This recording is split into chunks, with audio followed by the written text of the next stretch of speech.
Welcome to our on-demand webinar. Today we're going to be talking about waste education tips for engaging all demographics. Today's webinar is brought to you by ReCollect, a routeware company. A little bit about ReCollect. That's us. We're ReCollect. We're a tight-knit team of passionate, authentic, and purpose-driven people committed to changing the waste and recycling industry, one organization at a time. We're a technology company with 40 years of combined experience in waste, recycling, and technology. We've been building digital recycling education and outreach tools since 2009 for government agencies, waste haulers, educational institutions, and business organizations. Our team is made up of leaders in public policy, technology experts, data ninjas, and highly experienced sustainability and recycling educators. We have a very deep understanding of recycling education and outreach, and we provide that to you as our customers. Today's webinar is going to be brought to you by myself, Darin Sheasgreen. I'm relatively new to the waste industry. I just joined ReCollect back in 2021. Before that, I had almost a decade of management experience in the telecom industry, where I helped pilot many e-waste programs still in use all across Canada. I'd now like my associate to introduce herself. Hi, I'm Hind, and I am the Waste Reduction and Recycling Specialist here at ReCollect.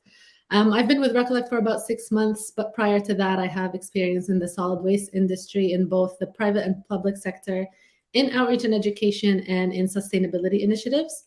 We're both new to ReCollect, but we're very happy to be here to present this webinar for you. Today's webinar is going to be focused on engaging all demographics for proper recycling. We're going to be focusing on a few specifics, primarily overcoming language barriers for people that have English as a second language, as well as engaging with your senior and transient populations. We're going to be showing you how you can use ReCollect to influence your communications to engage these demographics. So it's important to engage those hard-to-reach demographics because 50% of U.S. residents will be classified as multicultural, and it's very important that your education and outreach is culturally competent within these diverse communities. We have 16% of U.S. population is 65 or older, and that's growing at a fast rate. And then 43 million U.S. citizens are travelers, and travelers now are ecologically responsible, so they're taking their sustainability initiatives with them as they travel. So as you see, they make up a good portion of the community, and you don't want your education and outreach efforts to be missed by this portion. So now we're going to move on to how to engage English as a second language speakers and how to overcome those language barriers. So some things to ask yourself before you start formulating your communication program is what languages are prominent in your area. So it's important to understand what communities exist in the area you service. Does your organization offer translation services? And if so, what solid waste education and promotional collateral do you currently translate? So take a minute and look at this slide. This is all of our multi-language options that are included in all of our digital communication tools, whether they're on your website or they're on our white labeled branded app for your municipality or your private business. All of these languages here are easily translatable, and we do also offer a premium translation for our two most popular requested languages, French and Spanish. We're working diligently every day with our customers to hear their feedback of what are the most popular and requested languages so we can add this into our tool. I'm going to take a quick minute and actually show you how one of our customers utilizes these languages using our tools. So as you can see on my screen here, this is a longtime customer of ours, Houston, Texas, and they have a very large multicultural population. You can see here, this is our web tool widget, as well as the links to download our white labeled app for the city of Texas. Whether it's on the App Store, Google Play, or on the web, we've got you covered for all of your languages. As you can see right here, it's very easy for your residents to select which language is most important to them, and our tool will always remember that selection, so they only have to make that selection one time. Even better, on our mobile app, the mobile app automatically detects what language your resident will have in their settings, so there's not even a change that they have to make. It will be a completely seamless change and really show you and give all the information in the language that they prefer. As you can see here.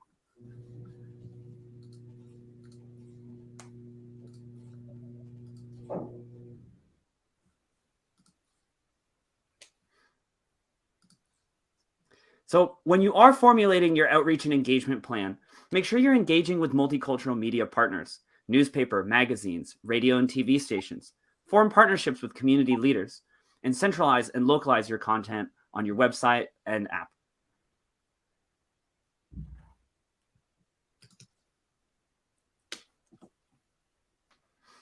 So now we're going to move to talking about our aging populations and how to engage those demographics. So some things to consider again before planning your communications and outreach program is understanding the makeup of your community. So understanding if you have a large populations of seniors and how does that compare to the national average? How does these groups best digest and receive information? Are you familiar? Are you aware of what tactics are most effective in reaching those demographics? And then what do the services that you offer look like for these groups? When you're formulating your outreach and engagement plan for seniors, remember, keep it simple. Make it easy for your aging population to receive the information they need. And truthfully, we have data that shows the senior population definitely adopts our digital tools. So don't assume that they won't. Definitely delight and service your residents by providing reminders by email, text message, and phone call. Our tools are accessible and available to all users, and we get third-party audited to confirm our WCAG AA 2.1 accessibility compliance on our web tools and our mobile app every single year.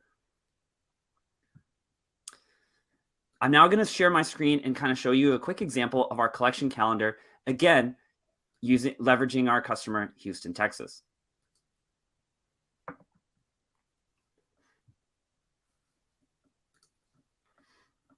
This is our collection calendar tool. And as you can see, your resident, once they put in their residential address, they're going to see some extra information from the city regarding what's going on right now. As well, they're going to see their next event. As you can see, yard waste, trash, and recycling. Right under here, you're going to see the digital calendar for the upcoming events. Maybe your resident doesn't want to use our digital tools. Maybe they really prefer that printed calendar. No problem. We offer that solution right here, right in front, easy to see, part of our UI. Get a calendar, print it out on yourself, put it on the fridge, whatever you'd like to do with it. As well, one of the most powerful parts of our tool is getting a reminder. As you can see, there's definitely many different ways to receive that reminder. Specifically, senior populations really like getting that phone call. Very easy for them to set that up right here. They add in their phone number, no private data is collected, and they select what time they want this call. Very important to note, we don't want your resident to get another robocall from some strange number. The number that they get stays the same every week, and it's also a local number to their area. So they're not going to think it's some sort of robot call or anything like that. As well, when your resident receives this reminder, if the city wants to provide some extra recycling tips or information, they can definitely provide that as well. It all comes through on the phone through a recorded voice. As well, if your resident doesn't have the time to pick up the call, maybe they're at work, maybe they're outside, it definitely will go right into their voicemail and they can get that reminder right away. So whether they want the mobile app, whether they want the digital tools, or they want to keep it simple with a printed calendar and a regular old phone call, ReCollect has you covered. And now we're going to shift our focus to talking about our travelers and our new community member, our transient groups. So again, some things to consider before building your program is, does your organization have a dedicated resource that works directly with these groups? What do the services look like that you offer for these groups? And then can people easily find waste information on your website? So this is especially important for travelers. They're there to enjoy their time, so they want to have the information within a few clicks away. We're going to talk about one of my favorite subjects right now, pizza. Everybody loves pizza. I just had it last night. Might have it again this weekend. Whether I'm at home, whether I'm traveling, pizza's always enjoyable. Maybe I'm traveling to Chicago for some deep dish pizza that I don't have normally in my hometown. Once I eat that pizza, well, what's left? My pizza box, right? Well, where does that pizza box go? Does it go in the compost? Does it go in the garbage? What's the condition of the pizza box? Is it too greasy? Is it just greasy enough? Is there cheese still all over the place? These are very common occurrences that happen to all of us, and every municipality handles these challenges differently. I'm going to take another example, or I'm going to use another example here of Houston to kind of show you how they handle this issue.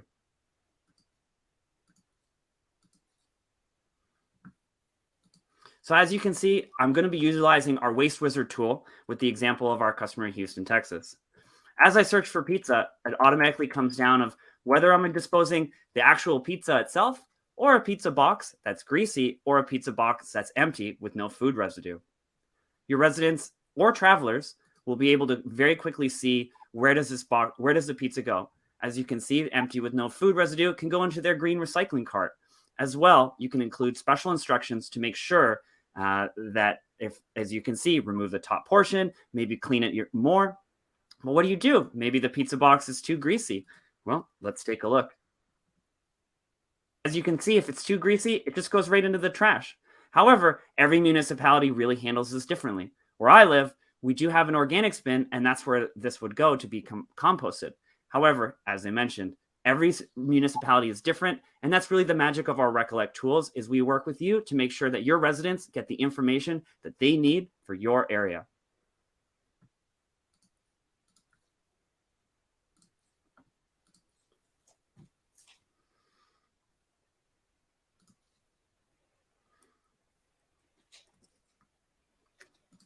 When you're formulating your outreach and engagement plan, remember, leverage our technology, leverage our experience for promoting, centralizing, and educating people for your localized waste and recycling programs.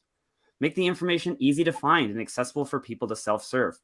Cross-promote your waste and recycling information on all of your websites, not just your one city page, where our tool can be shared on your Facebook page, on any partner's page, maybe even the town landfill has its own website.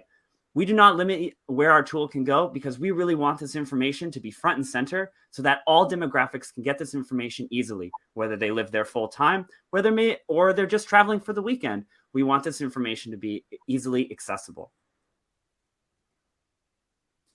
And now we're going to have our speaker, Nina, to talk about the program at Walking Mountains Science Center and how ReCollect tools have helped them reach those hard-to-reach demographic and have success. My name is Nina, of course, and so my role at Walking Mountain Science Center is to manage our waste diversion and reduction programs, as well as my department's education and outreach initiatives. So a lot of these concepts kind of cross over into both of those job responsibilities for me. So today I'm going to talk about what we've been doing to try to make our programs and information and resources more inclusive of our community, as well as some of the challenges that we've gotten. I don't know if I'm like the expert specifically in this, but we have been working on it. So I can certainly share some things that have worked and some things that have been challenging for us as well. So just for a little bit of background about our organization. So Walking Mountain Science Center, we're in Avon, Colorado, which is in Eagle County. If anybody has been to Vail or Beaver Creek ski resorts, those are both in our county. Our local population, our full-time population is about 55,000, but we have a huge population of transient seasonal tenants as well as tourists. So we have a lot more than 55,000 people who come through our county at any given time, which I'll talk about a little bit. And our community is about 25% primarily Spanish speaking, though I would imagine the population that's bilingual is much higher. And then I will say I'll talk kind of mostly about the work we've been doing with our Spanish speaking population, but a subgroup that we haven't tapped into as much is with our seasonal employees. We have a lot of people coming from all over the world, so they speak multiple languages. So certainly to Grant's point earlier about pictures being really important, we could not possibly translate into every language that we see coming into Eagle County. So pictures have been our friend, absolutely. Okay, and then just to talk a little bit about the ReCollect tools that we use. We launched with ReCollect in 2018, so it's been, I guess, 3 years now. Our biggest tool is the mobile app, and kind of the Eagle County Waste Wizard app, which of course we use as the web platform as well. We also utilize the event calendar quite a bit, that function. That's really helpful because we do a lot of outreach events. And then those are just some key metrics down at the bottom. just to kind of give an idea of our usage, I guess. So a little bit of an overview to kind of understand the context of Walking Mountains, and then how we use the ReCollect tools, and how we use them for our programs. So the waste diversion programs are part of our sustainability programs department here within Walking Mountain Science Center. And we are a natural science education nonprofit organization. So our mission is to awaken a sense of wonder and inspire environmental stewardship and sustainability through natural science education. We have a number of different programs, and then within the sustainability programs, we do climate action work, sustainable business, energy programs, sustainable tourism, and then waste programs, and then education and outreach is kind of the overall like overarching programmatic force, I guess. Slide. So since we are an education-based nonprofit organization, we're not a hauler or a municipality, so we use our Waste Wizard app a little bit differently, though we kind of cover those with how we format it. And we use the Waste Wizard as a part of kind of a suite of outreach tools for our waste diversion programs. So organizationally and specifically within sustainability programs, since that's what I'm most familiar with, we are making a significant effort to make sure that our programming is more inclusive of our community in really any way that can mean. And we certainly have a significant focus on making sure that, as much as possible, we're making our resources available in Spanish, because that's a significant part of our population and of our full-time population. So, we want to make sure the goal really for us is to, as much as possible, make sure that our programming is relevant for all of our residents and our many visitors, because we don't want the reason that folks don't know how to recycle right is because we haven't, made the answers accessible to them, and we haven't put it out there in a way that makes sense for those folks. So one of the I would say the major successes and kind of the opportunities that we've taken advantage of is our very many wonderful partners within our community. We're a very community focused county. So we are very fortunate to have the Eagle Valley Outdoor Movement, which is a county-wide collaborative, community-wide collaborative that strives to provide equal access to outdoor spaces and opportunities for youth and families in our community. The Eagle Valley Outdoor Movement, it's collaborative, but it's housed at Walking Mountains. So it's really easy and accessible for us to partner with those programming staff. And they primarily lead programming in Spanish. So the benefits of that include, the program leaders already have a really strong network of connections and participants. And really simply, I don't speak Spanish. So it doesn't make sense for me to try to tap into those communities or those networks if I can't necessarily do it up myself. That, makes sense. So the push has been to offer our programs and translate all of our materials into Spanish. And then really important for us has been taking it a step further to make sure that the translations are not only technically accurate, but are also culturally relevant to our community, which Grant mentioned. We have a wonderful marketing coordinator for the EVOM program who has been working on really just double checking the Waste Wizard to make sure that the Google translations are relevant and useful. We can see from our dashboard that folks are using our app and our web platform in Spanish, and that usage is increasing. So we want to make sure that we are giving that attention to that part of our app and those ReCollect tools. And so some other things that we've been working on is just translating all of our outreach materials. This has been kind of ongoing, and we keep finding additional materials that need translation. We're also offering our community recycling tours in Spanish, led by the EVOM program staff. So this has definitely just allowed us to more effectively deliver our message and, again, take advantage of their expertise in not only the community, but also the best methods of communication for their networks. So we're still kind of learning and adapting on that, but the successes that we have had have certainly been through the partnerships and just learning through those leaders. And even if, I'm guessing not every community user, customer, et cetera, has an EVOM specifically, but there are likely and there's likely some form of an existing network or organization or leaders for your targeted community that you could tap into, or take advantage of those ReCollect tools as well. Okay, slide. Great.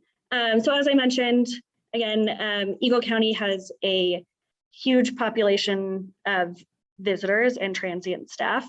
And because the population, our full-time population itself is quite small, but we do have so many visitors, we're kind of constantly struggling to about how to make sure that our initiatives are matching the biggest waste generators. And that has certainly been a challenge and something that we kind of constantly talk about. So Jenica, if you want to click. Perfect, thank you. So we're constantly kind of evaluating where our biggest potential here is, and it does change, and it's often really hard to identify, and the messaging is quite different, we found. So for visitors and also for our seasonal employees, we tend to focus on low-hanging fruit. Some of those like easy common items like, recycling rules, as we all know, compost rules, et cetera, change by location, but like aluminum cans, plastic bottles, cardboard are kind of those really easy and common items. So even seasonal employees working at our local businesses maybe won't have the capacity in 4 months to grasp all of our rules, but hopefully they can grab onto those. And then with visitors, we try to kind of spread the message of our Eagle County Waste Wizard app and say, like, a lot of communities have these apps or similar ReCollect tools. So, if you're coming from Denver, they have a similar app, to check it out. For locals, our messaging tends to be focused more on those, those common items, but also additional diversion opportunities and access to those opportunities, like textiles, composting, kind of things like that. It's definitely a big challenge. That's a big challenge because organics diversion is a huge push for our community's climate action goals, but it's really hard to get visitors to compost and compost correctly and have access to composting. So we haven't quite locked that in yet, but this thing on the slide is an example of one of our outreach and education tools. It's a recycling guide that we update twice a year to kind of capture any updates in recycling or changes in whatever. And this is one of those tools or resources that we constantly have the conversation about who this is targeting. Like, is this for locals? Is this for visitors? How is it possible to make it for both? Yeah, so that's kind of, I just like to put this up there as just one of those examples where we're having that conversation. And every community certainly has different populations that need different outreach tactics. So, local, transient, and tenant homeowners are a really big one for us. What I kind of mentioned, various languages, again, I talked about, and then young and old is a big one here, especially our transient employees in our community tend to be quite young, but our full-time residents tend to be older. So our strategy has honestly been to try any form of communication we can think of and hope that we're hitting something that resonates with either the young or the old or both. We do a lot of social media. We've been talking a lot about if older people by now and this kind of stage in the pandemic are comfortable enough using QR codes. We put this guide out in the local paper because we know that is a tool that our older population uses here. We also have this guide linked to our ReCollect tools. So in our app, you can go to the website for this link and download it. So thanks Jenica for setting that up for us. So just a couple of things we've tried. My biggest takeaway from working on this is to honestly just try as much as we can and just keep adapting, but really taking advantage of the local resources and partners that we do have has been definitely the most effective. Yeah. So that's all from me. Thank you for watching. I really hope that this was helpful to you. And if you have any questions, don't hesitate to reach out to us. Myself and Hind, we love talking to people out there and seeing how our tools can really help your municipality with your unique situations. Today's presentation will be sent to your emails, and if you have any questions, contact us through recollect.net and hit that Let's Talk button. As well, subscribe to our educational newsletter and get more information like this sent directly to your inbox. Thanks so much. This is Darin and Hind from ReCollect, signing off.